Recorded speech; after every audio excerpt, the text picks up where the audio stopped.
Kajian Kitab.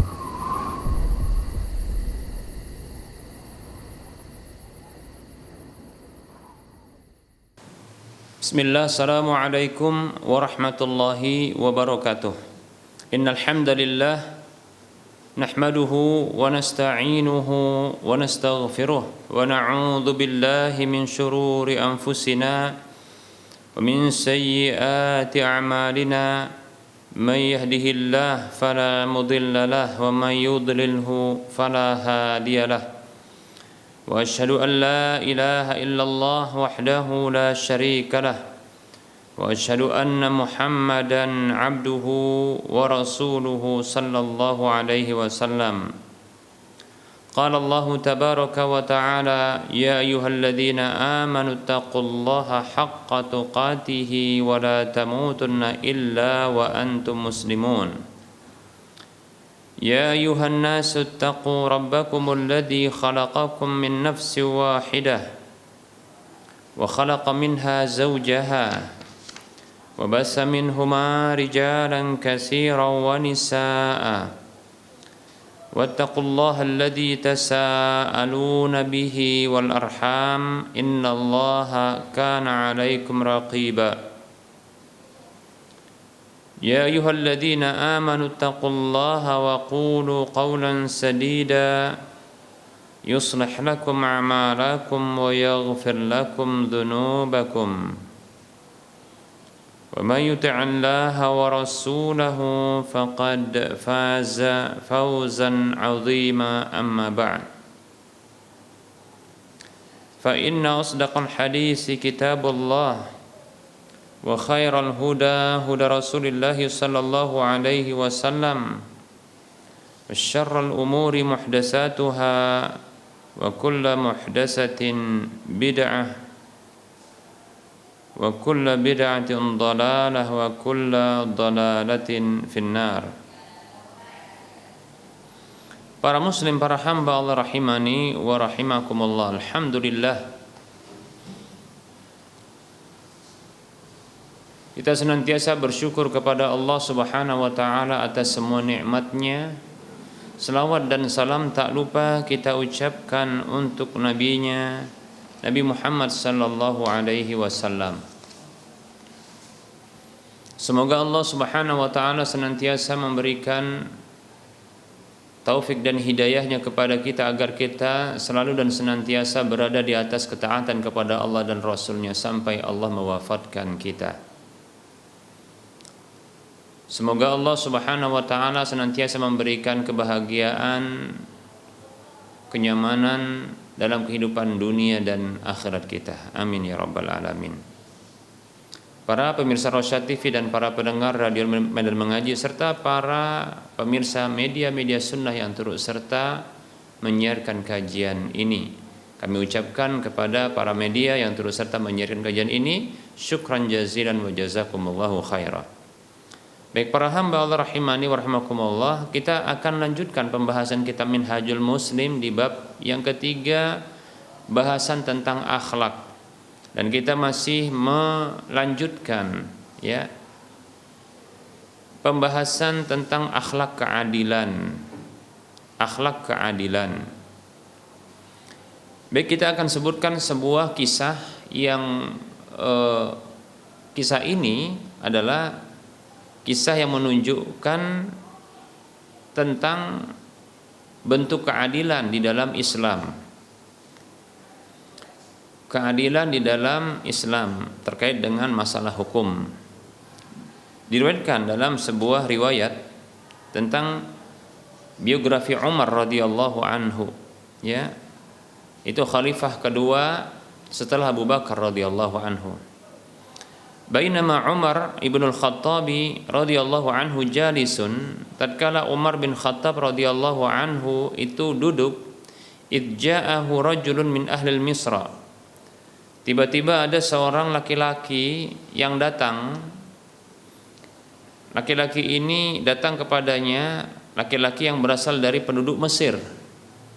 Faqala, maka ia mengatakan, ya Amirul Mukminin, wahai pemimpin kaum mukminin, Hadza maqamul a'idzi bika. Ini adalah tempat orang yang berlindung kepadamu. Ini adalah kondisi ya orang yang berlindung kepadamu. Faqala Umar, maka Umar radhiyallahu anhu mengatakan, laqad 'udza bimujirin. Sungguh engkau berlindung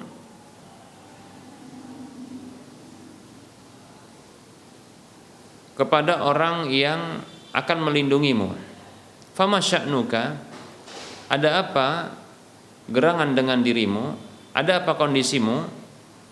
Qala sabaqtu ala farasin ibnan li Amri ibnil Asi fasabaqtuhu. Aku pernah melakukan perlombaan, yaitu perlombaan kuda dengan putra dari Amr ibn al-As, yaitu gubernur di Mesir. Putra dari Amr ibn al-As. Amr ibn al-As adalah gubernur di Mesir. Sementara ini putranya, jadi putra gubernur, ya. Jadi kata orang ini, aku melakukan ya perlombaan, ya itu naik kuda, ya lomba kuda itu dengan putra dari gubernur Amr ibn al-As yang gubernur di Mesir. Fasabaqtuhu, lalu aku menang. Faja'ala yaqma'uni bisautihi. Namun dia itu malah mencambukku dengan cambuknya. Wa yaqulu, dan dia katakan, ana ibnul akramin. Aku ini adalah putra dari orang-orang yang paling mulia. Wah, ini sombong ini berarti ya. Aku ini adalah putra orang-orang yang mulia. Fabalagha dzalika Amr abahu. Ya. Maka sampailah hal itu beritanya kepada Amr, ayahnya. Fa khasya an atika fahabasani fi sijni. Lalu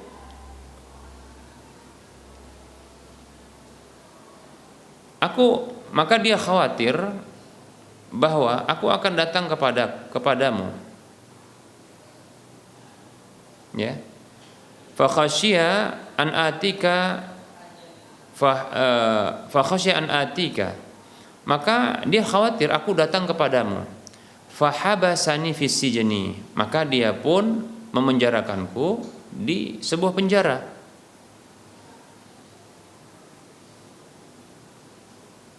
Fantalaqtu minhu, maka aku pun melepaskan diri darinya. Fahadzal hinu ji'tuka, inilah waktu aku datang kepadamu. Demikian. Nah, ini jadi pelaporan kepada siapa? Amirul Mukminin. Ya. Apa tindakan Amirul Mukminin dapat laporan seperti ini atas ketidakadilan yang berlaku terhadap ya salah satu rakyatnya yang dilakukan oleh salah satu pejabat. Nah, ini luar biasa ini, pejabat ini, ya. Pejabat negeri. Bahkan ya ini ya wilayah terluar dari Madinah, yaitu Mesir. Fakataba Umar ibn al-Khattab ila Amrin ibn al-Asi wa huwa amirun ala Misra. Maka Umar bin Khattab radhiyallahu anhu menuliskan surat kepada Amr ibn al-As, dan dia ketika itu adalah gubernur di Mesir.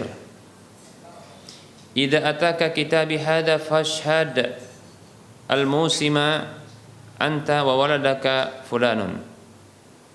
Kata Umar dalam lewat tulisan itu, apabila ya datang kepadamu suratku ini, maka hadirlah di musim haji ini engkau bersama putramu si fulan itu. Ya, dituliskan, masya Allah, langsung ini dapat laporan, langsung nulis surat agar disampaikan kepada siapa? Kepada Amr ibn al-As beserta dengan putranya yang melakukan kezaliman. Wa qala lil Misri, maka Umar mengatakan kepada pelapor, ya, laki-laki dari Mesir tersebut, aqim hatta yaji'a, tinggallah engkau di sini, domisili di sini sampai dia datang. Ya. Faqadima Amrun fasyahidal hajj, maka Amr itu datang, dia pun melakukan haji ketika itu. Falamma qada Amrun al-hajj wa huwa qa'idun ma'an nas, maka tatkala Amr ibn al-As radhiyallahu anhu itu menyelesaikan hajinya, ya, wa huwa qa'idun ma'an nas, maka Umar itu duduk bersama dengan orang-orang. Wa Amru ibnul As wa benuhu ila janibihi, Amr ibnul As dan putranya di sebelahnya. Qamal Misri,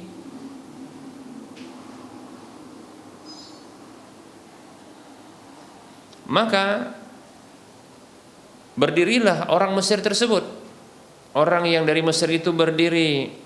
Farama ilaihi Umaru biddirrati fadarabahu falam yanzi hatta ahabba alhadiruna an yanzi'a min kasrati ma darabahu. Maka Umar radhiyallahu anhu melemparkan kepadanya sebuah cambuk, maka dia pun memukul, ya, Amr ibnul As, dan dia tidak akan melepaskan sampai, ya, orang-orang yang hadir ketika itu suka untuk dilepaskan, ya, atau untuk diangkat cambukan tersebut karena sudah banyaknya yang dilakukan. Wa Umar yaqulu, maka Umar mengatakan, idrib ibn al-akramin, pukul itu putra orang yang paling mulia itu di kalangan orang-orang mulia itu. Jadi putra dari, ya, Amr ibn al-As diperintahkan untuk dipukul. Faqala, maka ia mengatakan, ya Amirul Mukminin, qadis taufaitu wastafaitu, ya. Maka ia mengatakan, orang yang termasuk yang tadi orang yang mengadukan, yang melaporkan dari Mesir tadi, mengatakan, wahai Amirul Mukminin, aku sudah penuhi, ya sudah cukup bagiku. Maka Umar mengatakan, du'ha ala sal'ati Amr, ya, letakkan itu, alat pemukul itu, ya, pada Amr, ya.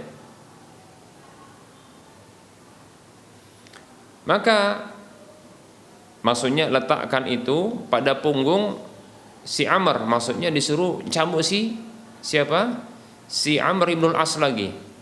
Qala, maka orang tadi mengatakan, ya Amirul Mukminin, qad darabtu alladhi darabani, wahai Amirul Mukminin, ya, aku sudah cambuk, aku sudah pukul orang yang telah memukulku.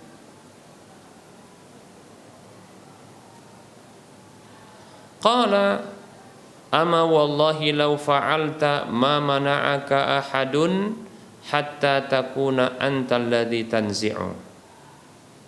Maka Umar mengatakan, ketahuilah demi Allah, andaikan engkau lakukan apa yang, ya, seorang itu menahanmu, ya, sampai engkau yang berhenti. Maksudnya, ya, jangan berhenti sampai engkau yang menghentikan dari cambukan tersebut.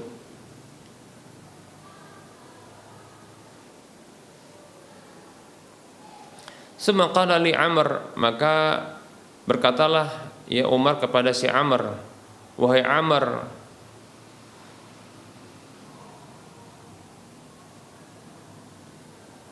mata ista'badtum an-nasa wa qad waladathum ummahatuhum ahrara, ya. Maka Umar mengatakan kepada Amr, ya Amru, wahai Amr, mata ista'badtumun nasa wa qad waladathum ummahatuhum ahrara. Ya, wahai Amr, kapan kau jadikan manusia ini yang menjadi budak, sementara ibu-ibu mereka itu melahirkan mereka dalam kondisi mereka itu merdeka? Kapan? Kok bisa kira-kira demikian? Engkau perbudak orang-orang, ya, sementara ibu-ibu mereka melahirkan mereka dalam kondisi mereka merdeka. Masya Allah. Wah, kalau kita ini intaha, selesai kisahnya. Ini kalau kita ambil, ya, kisah ini kita berlakukan sekarang, Masya Allah, luar biasa, ya. Kalaulah ada pemimpin dari negeri, di sebuah negeri seperti ini saat ini, wah, ini luar biasa, viral maksudnya, ya. Ini viral ini, luar biasa pemimpin seperti ini, ya. Coba bayangkan, ya, kalau kita katakan raja, khalifah itu sama dengan raja, sama dengan presiden, itu langsung memberikan, ya, hukuman kepada gubernur yang melakukan, ya, pelanggaran, ketidakadilan, ya, melakukan kezaliman dalam masalah hukum, ya. Luar biasa Umar ini, ya, sampai diberikan hak bagi orang yang terzalimi untuk membalas, ya, kezaliman itu kepadanya. Masya Allah, ya. Orang yang mengadukan bahwasanya dia ini dizalimi padahal dia menang, dan kita katakan, ya, perlombaan kuda lalu mendapatkan hadiah, ini tentunya apa? Ini boleh, dan itu haknya kalau dia menang. Wah, ini malah dicambuk demikian. Dicambuk oleh putra gubernur. Malah gubernurnya setelah itu, ya, menahannya, dimasukkan ke dalam sel. Masya Allah. Masya Allah, Masya Allah. Ini kezaliman tentunya. Bukan malah diberikan hak, ya, sudah dicambuk kemudian dipenjara. Coba itu, ya. Apa balasannya? Maka, ya, walaupun gubernur, ya, maka berhak untuk mendapatkan balasan, ya. Maka dicambuk, ya, dibalas cambuk, dan yang mencambuk adalah orang yang dicambuk. Demikian para hamba Allah rahimani wa rahimakumullah. Baik, apa buah indah, apa buah yang baik dari keadilan seperti ini? Baik, ya, tentunya adalah tersebarnya ketenangan, ya, keamanan. Itu tentu, ya, ketenangan, keamanan. Nah, diriwayatkan dalam satu riwayat asar, anna Qaisar arsala ila Umar ibn al-Khattab rasulan liyandura ahwalahu, bahwasanya Raja Kaisar Romawi itu mengirimkan seorang utusan kepada Umar bin Khattab untuk memperhatikan kondisi-kondisinya, mungkin kondisi negeri, kondisi si Umarnya radhiyallahu anhu. Wa yusyahida af'alahu, ya, dan agar bisa melihat apa sih perbuatan-perbuatan Umar ini, pemimpin khalifah ini.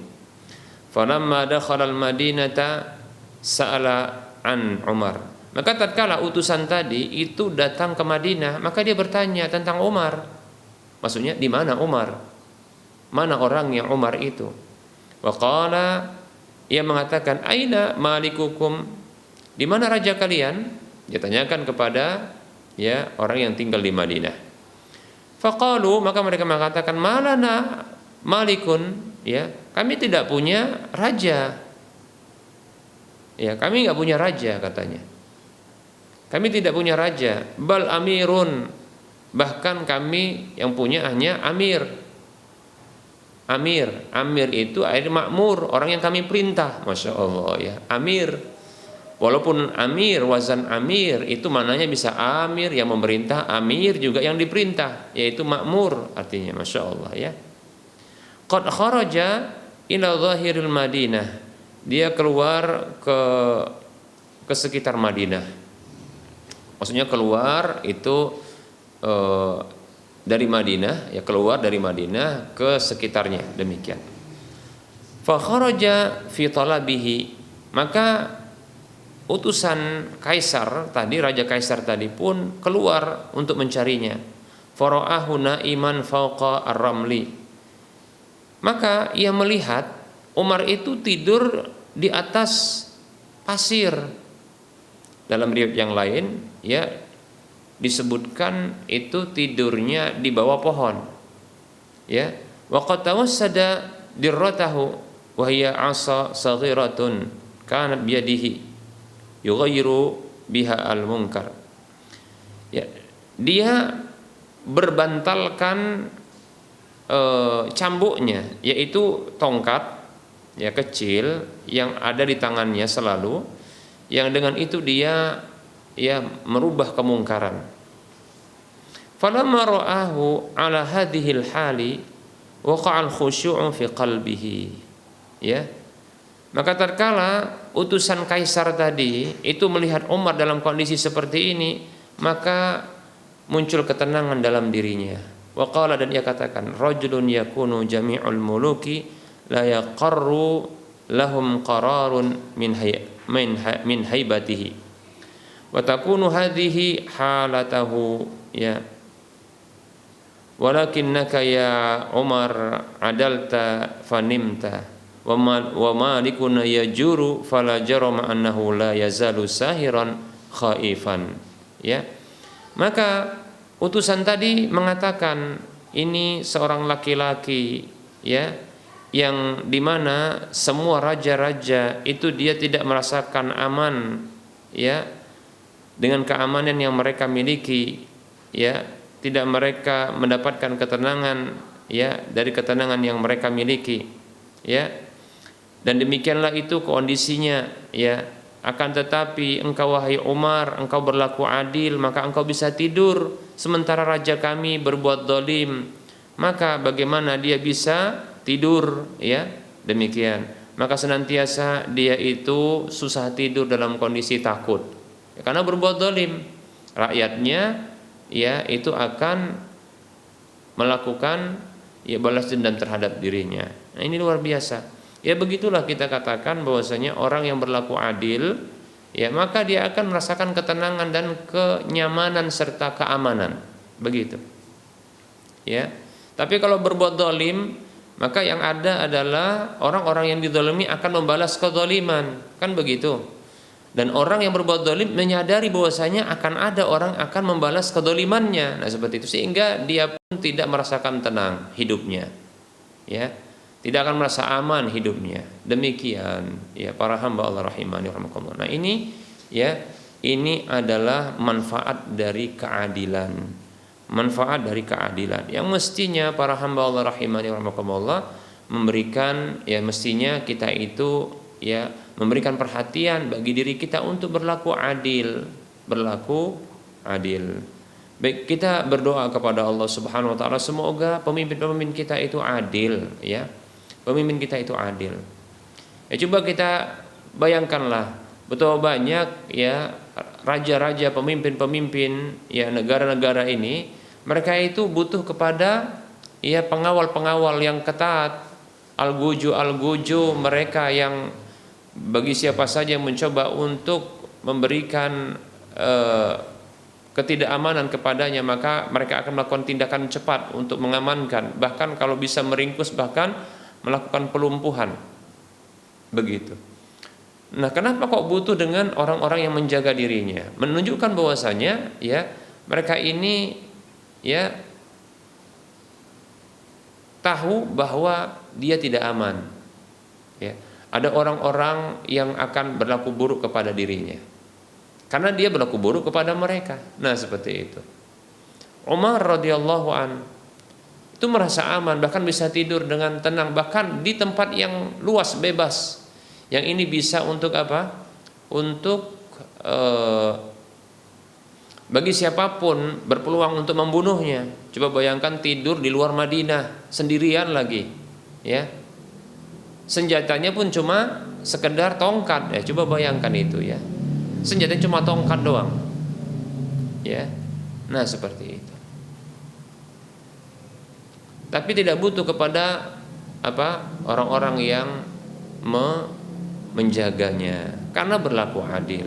Begitulah manfaat keadilan, ini akan menghasilkan, membuahkan keamanan, kenyamanan dan ketenangan. Wallahu taala alam. Kita cukupkan untuk penyampaian materinya, insyaallah taala kita akan lanjutkan pada waktu mendatang materinya. Baik ya, kita buka saja sesi soal jawab bagi para pemirsa dan para pendengar sekalian yang ingin bertanya.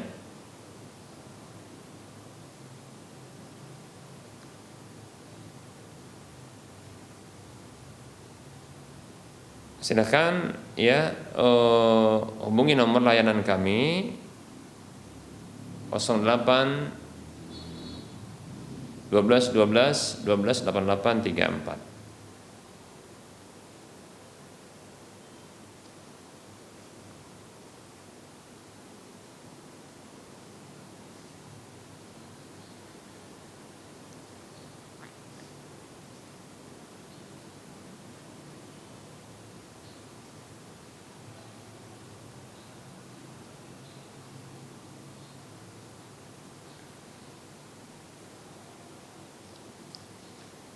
Baik para hamba Allah rahimani wa rahmakumullah, ada pertanyaan di sini ya.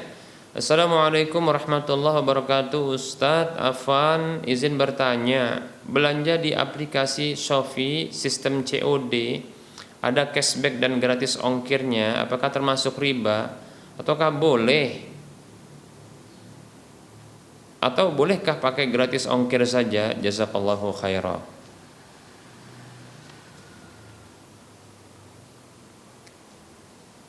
Bismillahirrahmanirrahim. Waalaikumsalam warahmatullahi wabarakatuh. Semoga Allah subhanahu wa ta'ala senantiasa menjadikan kita sebagai hamba-hambanya yang taat kepadanya dan kepada Rasulnya. Amin ya rabbal alamin. Baik ya, belanja di aplikasi Shopee dengan sistem COD ada cashback dan gratis ongkirnya. Baik, apa termasuk riba? Maka ini dilihat ya masalah ribanya. Tapi perlu kita ketahui bahwasanya pelanggaran dalam jual beli bukan hanya riba ya. Pelanggaran dalam jual beli bukan hanya riba. Tapi baik, kita akan coba mengidentifikasi apakah ada ribanya. Nah, baik para hamba Allah rahimani wa rahimakumullah. Nah, tentunya jika yang dibeli bukanlah barang-barang ribawi ya, yang nanti pembayarannya dengan uang ya, yang barang-barang ribawi itu yang dibeli bukanlah kategori ya alat tukar ya, karena dibeli dengan uang tentunya ya, bukan alat tukar seperti contohnya emas ya, perak atau mata-mata uang yang lainnya ya. Maka di sini dipersyaratkan untuk dia satu saja, yaitu kontan. Baik ya. Tapi pada umumnya insya Allah ta'ala kalau belanja di aplikasi ini jarang pakai jarang yang objek yang dibeli adalah itu seperti yang kita sebutkan ya, emas, perak dan semisalnya. Baik ya. Ada sistem COD-nya. Nah, ini butuh dirinci. Yang pertama adalah apakah ya ketika menggunakan aplikasi Shopee ini ya, Shopee ini itu melakukan deposit terlebih dahulu, yaitu ya menyimpan uang di aplikasi tersebut ya, sehingga ini nantinya akan belanja dengan dengan uang tersebut ya. Tapi kita katakan tadi ya ini dengan COD, berarti COD adalah pembayaran di tempat ya. Maka tentunya kalau pembayaran di tempat, nah di sini dia berarti tidaklah menggunakan pembayaran dengan uang yang didepositkan tentunya ya. Seperti itu. Tapi kalau seandainya pembayaran dengan uang yang ada didepositkan tersebut, maka di sini ya tentu ada masalah. Mengapa?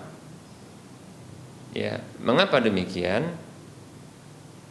Ya, karena sesungguhnya bila diketahui kita adalah orang yang menggunakan pengguna dari aplikasi tersebut yang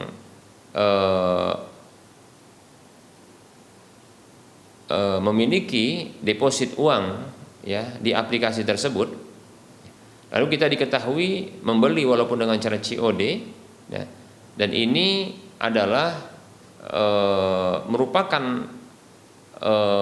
kita katakan fasilitas yang diberikan, yaitu fasilitas seperti tadi cashback, gratis ongkir untuk orang yang mereka menitipkan uang secara deposit di aplikasi tersebut. Bila ini diberlakukan hanya untuk orang-orang yang memiliki yang menitipkan uang ya dengan cara deposit di aplikasi tersebut, maka ini bisa jatuh kepada riba. Kita ulangi ya. Jika walaupun pembayaran dengan COD, namun ya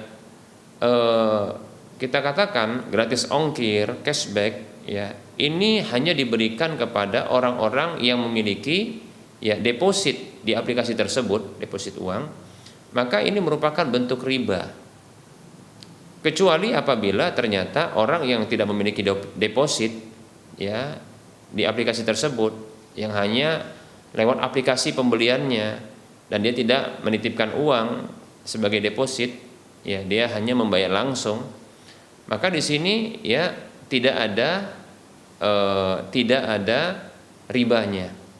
Mengapa? Karena deposit uang tersebut ya itu terhitung ya hutang yang diberikan ya kepada pihak aplikasi ya, lalu dimanfaatkan oleh pihak aplikasi. Nah, apabila pihak aplikasi ini memberikan ya manfaat-manfaat lain atas hutang tersebut, maka ini adalah riba begitu. Lebih-lebih ini khusus apabila diarahkan kepada pengguna aplikasi yang melakukan deposit, demikian ya. Adapun bila ya cashback yang diberlakukan dan gratis ongkir yang diberlakukan itu tidaklah khusus bagi pengguna aplikasi yang melakukan deposit, tapi umum bagi yang menggunakan pengguna aplikasi Shopee saja secara umum, maka di sini gratis ongkir dan cashbacknya itu tidak termasuk riba insyaallah taala ya, demikian. Seperti itu ya. Nah, barangkali akan ada yang bertanya, apakah ada pelanggaran yang lain selain riba? Maka kita katakan ya, nah kita lihat apakah ketika pembelian lewat aplikasi Shopee dan aplikasi yang lainnya ini ya, ini pembelian itu ya mengikat ataukah hanya sekedar pesan ya barang yang nanti akan ditransaksikan ketika bertemu dengan kurirnya, demikian ya. Nah, apabila pembelian itu mengikat ya, sementara barang itu tidak langsung diterima, kemudian uang juga tidak diterima, maka ini tidak boleh ya, tidak boleh. Ini termasuk jual beli kali bil kali ya. Para ulama berijma, sepakat seluruhnya bahwasanya jual beli hutang dengan hutang seperti ini adalah ya haram ya. Itulah jual beli dain bid dain atau kali bil kali, hutang dengan hutang, yaitu ya terhutang barang dan terhutang uang. Kalau apabila terjadi jual beli yang mengikat, apa tandanya, apa indikasinya, indikatornya? Yaitu tidak boleh batal. Nah, itu dia, tidak boleh batal. Tapi kalau seandainya boleh batal, ya boleh batal, ada hak khiyar namanya, hak memilih untuk lanjut ataukah membatalkan ketika barang sudah hadir. Maka di sini menunjukkan bahwasanya itu tadi hanya pemesanan, ya. Ini menunjukkan bolehnya batal, berarti tidak mengikat, itu bukan jual beli, hanya pesan saja, demikian, ya. Nah, apabila datang barang, ya, bila cocok jadi maka dibeli, kalau tidak cocok maka bisa batal, ya, ada hak khiyar di sini. Maka yang seperti ini dibolehkan insyaallah taala, tidak ada pelanggaran, ya, tidak ada pelanggaran. Jika demikian, ya. Jadi tinggal dilihat saja apakah sistem COD ini ketika pesan barang itu transaksinya itu wajib harus jadi, ya, beli ataukah boleh batal? Ya, bila boleh batal karena contohnya barangkali tidak cocok, ya, ada cacat, contohnya ya ada cacat nggak jadi ya gitu ya, atau contohnya ketinggian harganya sehingga ini boleh dibatalkan atau tidak jadi, atau pihak mungkin kurir sendiri yang membatalkan karena mungkin dia lebih untuk memiliki barang tersebut lalu dia membelinya, maka yang seperti ini wallahu taala alam ini dibolehkan ya, sistem COD seperti ini wallahu taala alam. Wa anta fajazakallahu khaira.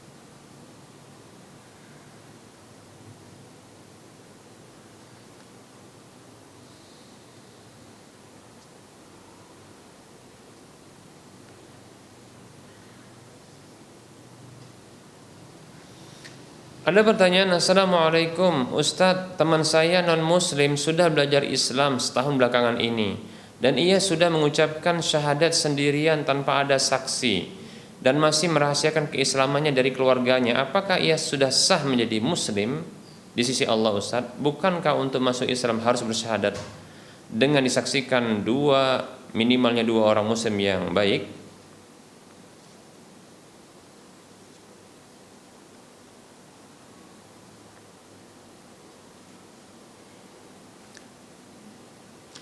Waalaikumsalam warahmatullahi wabarakatuh. Semoga Allah Subhanahu wa taala memberikan hidayah Islam kepada kita dan kepada siapa saja dari hamba-hamba Allah ya di permukaan bumi ini. Amin ya rabbal alamin.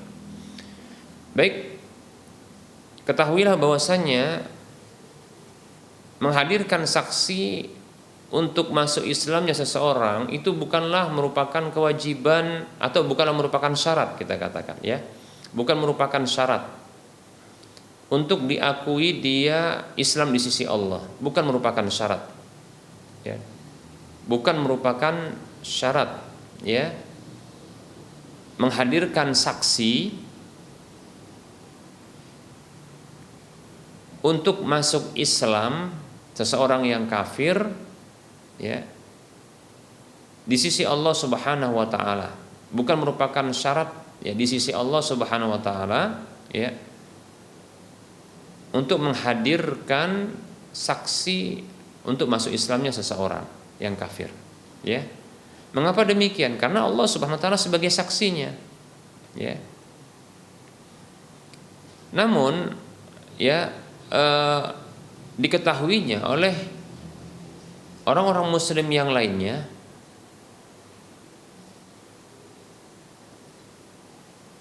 tentang masuk Islamnya seseorang itu dibutuhkan hanyalah bagi manusia sesama kaum muslimin saja bahwasanya dia telah muslim ya, dan ini sebagai bukti nantinya bahwasanya keluarganya tidak lagi berhak terhadap hartanya karena ini sudah beragama Islam. Nah begitu, saksinya ada, demikian seperti itu ya. Namun ya untuk di sisi Allah maka tidak perlu ya, di sisi Allah maka tidak perlu untuk menghadirkan saksi karena Allah itu saksi, Allah Maha melihat, Allah yang mempersaksikan, demikian. Baik para hamba Allah rahimani wa rahimakumullah, barangkali kita butuh dalil untuk hal ini ya, barangkali kita butuh dalil untuk hal ini, yaitu kisah di mana Usamah bin Zaid radhiyallahu anhu yang membunuh seorang yang menjadi lawan tanding dalam peperangan, yaitu musuh yang ketika itu dia terdesak di hadapan Usamah bin Zaid, lantas dia mengucapkan ya syahadat, mengucapkan la ilaha illallah. Ya. Ucapkan la ilaha illallah. Ya. Kemudian Usama bin Zaid pun membunuhnya. Maka sampailah kasus itu kepada Rasulullah Shallallahu Alaihi Wasallam. Ya. Maka Rasulullah marah kepada Usama bin Zaid. Ya, marah kepada Usama bin Zaid. Kalau tidak salah sahabatnya Usama bin Zaid. Ya, marah kepada Usama bin Zaid radhiyallahu anhu yang membunuh seseorang yang telah mengucapkan syahadat. Padahal ketika itu tidak banyak yang jadi saksi, bahkan hanya ya Usama saja. Demikian radhiyallahu anhu. Rasulullah marah kepadanya, ya. Apakah engkau membunuh ya seseorang yang telah mengucapkan la ilaha illallah? Demikian. Nah, seperti itu. Itu persaksian bahwasanya tidak ada sesembahan yang berhak disembah kecuali Allah. Nah, seperti itu. Ya. Nah, ini dalil bahwasanya ya tidak boleh untuk ya membunuh seorang yang muslim. Karena Rasulullah marah ketika Usama bin Zaid itu membunuh seseorang yang dia sudah mengucapkan la ilaha illallah. Dan Usama bin Zaid menolak dirinya itu sebagai saksi dan menduga bahwasanya dia ini mengucapkan la ilaha illallah karena terdesak saja. Demikian, ya. Nah, ini menunjukkan ya itu insya Allah sah di sisi Allah, ya.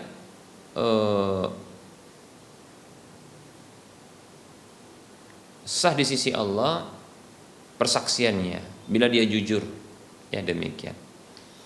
Bahkan seseorang yang mengatakan bahkan Rasulullah bersabda sallallahu alaihi wasallam yang dia mengucapkan la ilaha illallah, ya Rasulullah bersabda man kana akhiru kalamihi la ilaha illallah dakhalal jannah. Siapa saja yang akhir ucapannya adalah la ilaha illallah maka dia masuk surga, menunjukkan dia muslim. Begitu.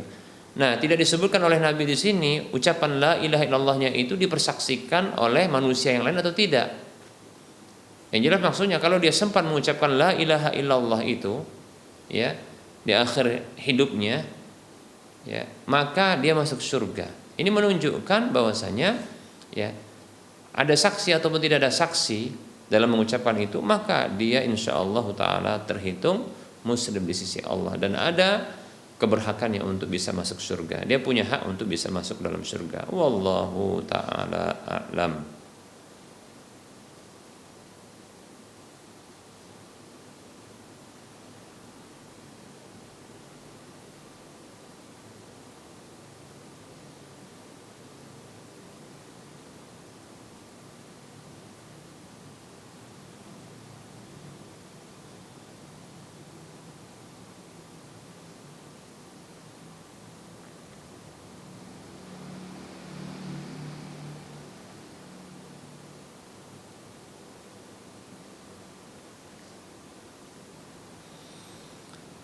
Baik para hamba Allah rahimani wa rahimakumullah, kita lanjutkan.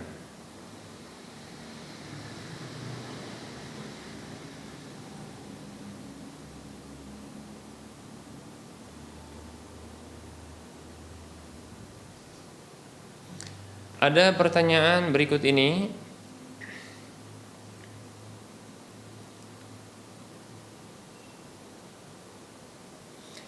Ustaz, bagaimana adab memotong hewan?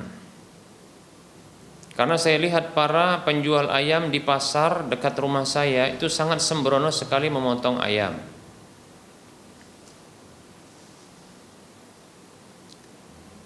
Bismillah.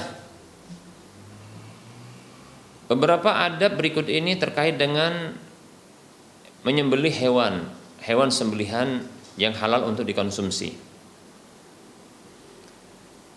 Yang pertama adalah menajamkan menajamkan alat penyembelihnya, alat sesembelihan hewan tersebut. Ya. Ini yang pertama, menajamkan alatnya.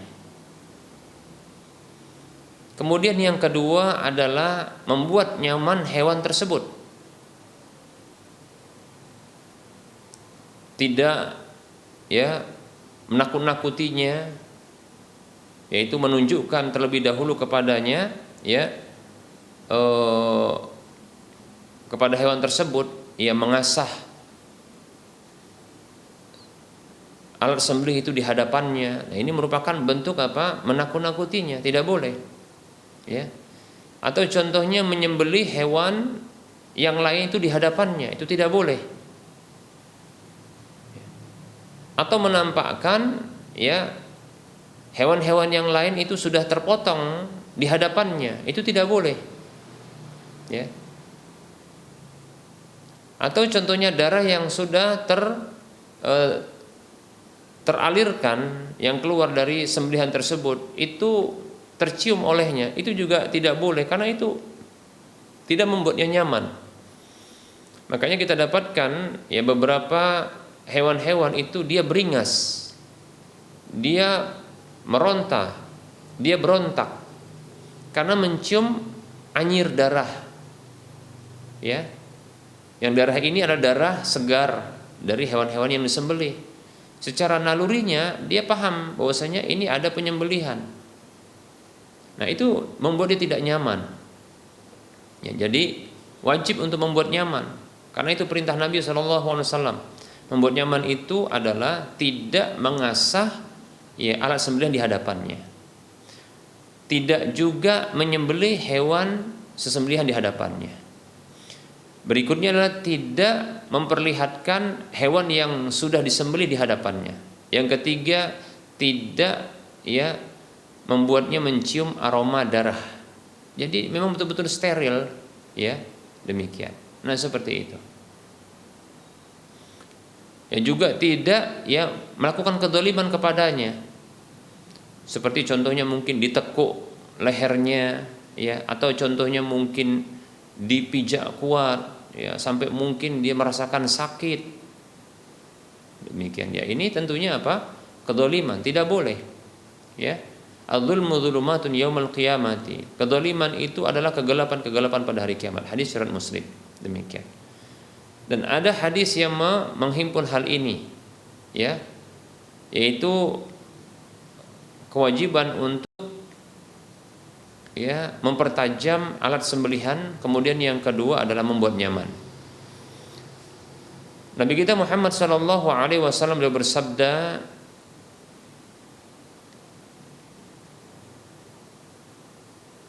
Innallaha katabal ihsana ala kulli syai'. Sesungguhnya Allah Subhanahu wa taala mewajibkan untuk berbuat ihsan, berbuat baik, ya, pada segala hal. Fa idza qataltum fa ahsinul qitlah, kata Nabi. Maka apabila kalian itu membunuh, maka perbaguslah cara membunuhnya. Wa idza dzabhtum fa ahsinud dzibhah. Dan apabila kalian itu menyembelih, maka perbaguslah cara menyembelihnya. Bagaimana? Wal yuhidda ahadukum syafratahu wal yurih dzabihatahu. Maka hendaklah, ya, salah seorang kalian itu menajamkan alat sembelihnya. Ya, menajamkan alat sembelihnya.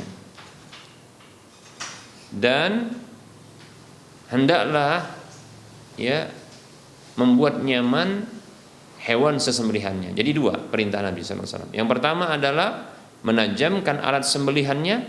Kemudian yang kedua adalah membuat nyaman hewan sesembelihannya. Membuat nyaman itu, ya, tenang. Kita lihat ada memang, ya, ketika seseorang menyembelih itu sampai hewannya nggak sadar dia disembelih. Nah, begitu, ya. Dan hewannya tidak berontak, itu membuat dia nyaman. Itu menunjukkan dia aman. Tidak berontak, tidak meronta, ya, tidak beringas. Itu menunjukkan bahwasanya dia nyaman, ya. Dan sesuatu yang membuat tidak nyaman alias berontak, ya, beringas, itu adalah pertama, ya, sebabnya, ya, hewan tersebut ditunjukkan, ya, alat sembelihan kepada dia, ditakut-takuti. Baik itu, ya, ketika ditampakkan saja atau ketika mengasahnya. Atau, ya, hewan tersebut dibuat tidak nyaman itu karena, melihat penyembelihan teman-temannya atau hewan yang lainnya. Berikutnya yang ketiga adalah ya, dia melihat walaupun penyembelihan tidak melihat, tapi hewan yang disembelih yang sudah berdarah-darah itu dia lihat. Ini juga tidak buat nyaman. Yang keempat yang juga tidak buat nyaman adalah dia mencium aroma darah. Nah, itu dia, mencium aroma darah. Ini juga membuat dia tidak nyaman. Bahkan ini yang terkadang membangkitkan dia apanya? Amarahnya. Ya. Maka jadi beringas dia, brutal dia. Nah, seperti itu. Nah, begitu juga tidak membuat nyaman adalah ketika kasar di dalam, ya, mulai dari menangkapnya, mulai dari mengikatnya kalau butuh diikat, mulai dari sampai hendak menyembelihnya kasar. Maka ini tindakan tidak nyaman sehingga itu membuat dia juga ya brutal. Nah, seperti itu. Ya. Demikian. Jadi nyaman ini banyak kandungannya, ya. Yang jelas buat nyaman karena sebab faktor yang membuat tidak nyaman itu banyak sehingga itu butuh untuk dihindarkan. Wallahu taala alam.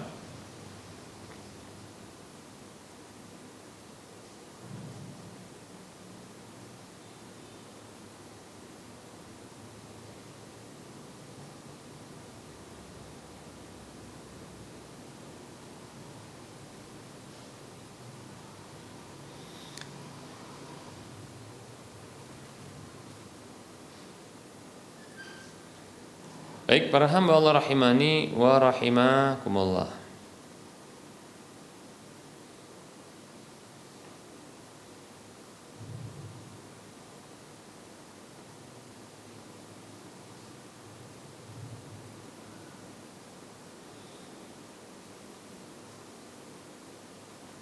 Ada pertanyaan berikutnya.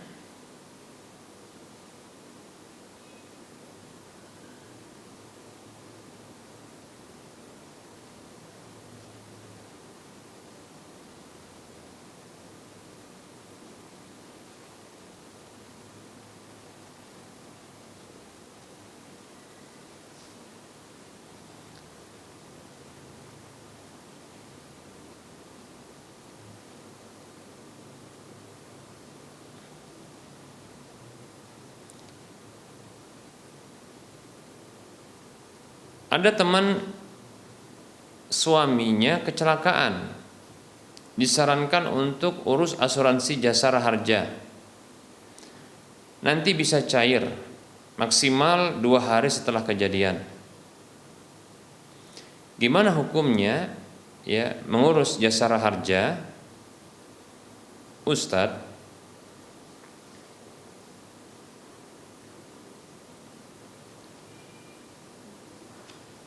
Bismillah. Jasara harja, biaya yang kita bayar ya ini sesungguhnya include dalam pembayaran. Ya. Jasara harja ini seperti contohnya ya ketika kita perpanjangan pajak kendaraan itu sudah include pembayarannya, tidak terpisah. Begitu juga ketika naik kendaraan umum. Ya, seperti contohnya adalah kereta api, pesawat, ya. Kalau pesawat wallahu alam, tapi kereta api, kemudian begitu juga bus-bus umum. Nah, ini secara otomatis dimasukkan pembayarannya include demikian. Sehingga ya tanpa disadari kita telah melakukan akad transaksi ini. Ya, yaitu pembayaran premi jasara harja begitu ya. Nah, sebahagian ahlul ilmi bahkan di Indonesia ini menyatakan itu ada ribanya. Ya. Ada ribanya. Nah, seperti itu, maka tidak boleh. Ya. Ada pendapat yang lain mengatakan itu tidak riba.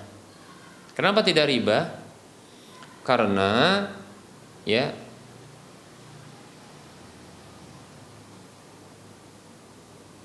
jasara harja tersebut yang dibayarkan, ya, asuransi jasara harja ini itu tidak mengharapkan uang kembali.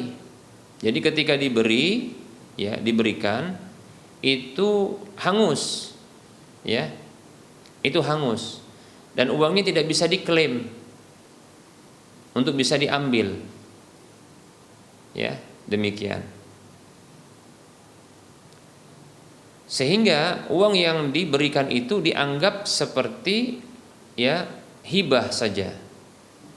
Jadi premi dari asuransi jasara harja itu seperti hibah saja dia, ya hibah, karena tidak bisa diambil, demikian, tidak bisa diambil, demikian, ya. Jadi tidak ada ribanya.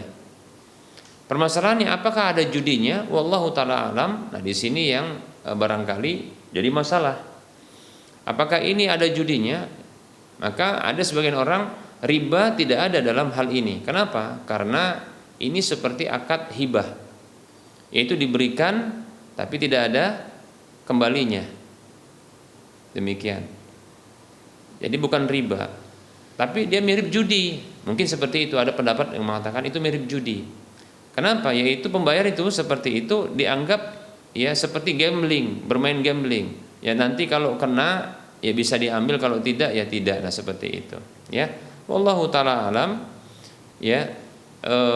Saat ini saya condong kepada pendapat yang mengatakan saat ini saya condong kepada pendapat yang mengatakan bahwasanya ya asuransi jasara harja itu tidak ada ribanya, ya. Karena uang yang disetorkan, premi tadi disetorkan, pertama itu kita bayarkan include, ya, dan itu terkadang kita tidak sadari. Kemudian yang kedua, ya, itu tidak diharapkan kembali, sehingga ini lebih mirip adalah mirip dengan akad hibah pemberian. Nah seperti itu, sehingga tidak ada ribanya. Adapun judi, wallahu taala alam, karena ini akad hibah saja, maka mudah-mudahan ini tidak ada unsur judinya, ya. Wallahu taala alam, sehingga boleh untuk mengklaimnya, ya. Boleh untuk mengklaimnya. Wallahu taala alam, semoga bermanfaat. Baik para hamba Allah rahimani wa rahmakumullah, barangkali ini saja yang bisa kita sampaikan dalam pertemuan kali ini. Mudah-mudahan bermanfaat. Nah tentunya dalam penyampaian ini banyak kesalahan dan kekurangan. Kepada Allah saya mohon ampun, dan kepada para pemirsa dan para pendengar sekalian saya mohon maaf. Kebenaran itu datang dari Allah, maka ambillah dan terimalah. Kekurangan dan kesalahan serta kekeliruan itu datang dari saya pribadi dan bisikan syaitan, maka maafkan dan tinggalkanlah, karena itu kesalahan, ya. Sebelum kita mengakhiri perjumpaan ini, seperti biasa kita akan motivasi. Mari kita berdonasi untuk membebaskan lahan yang nantinya akan dibangun Masjid Al-Muwahhidin untuk wilayah Medan dan sekitarnya. Di lahan ini kekurangan dana sekitar 700 sekian juta, 700 ya sekian juta, ya. Kita masih memiliki peluang yang besar untuk bisa berdonasi, ya, minimal pahalanya 700 kali lipatnya, yang ini akan terus mengalir walaupun kita telah tiada. Bahkan masih hidup, kalau dimanfaatkan kita dapatkan pahala, dan setelah wafat apalagi seterusnya, ya, demikian. Ya, silahkan transfer ke nomor rekening Bank Syariah Mandiri atau Bank Syariah Indonesia di nomor 71274855555 atas nama Yayasan Lajnah Dakwah Medan, kode bank 451. Ya, Anda bisa melihat informasi lanjutan di layar kaca Anda ini. Semoga termotivasi dan semoga bermanfaat. Mohon maaf atas segala kekurangan. Kita ketemu lagi di lain kesempatan. Wassallallahu ala Muhammad wa ala alihi wa ashabihi ajma'in. Subhanakallahumma wa bihamdika asyhadu an la ilaha illa anta astaghfiruka wa atubu ilaika. Walhamdulillahirabbil alamin. Wassalamu alaikum warahmatullahi wabarakatuh.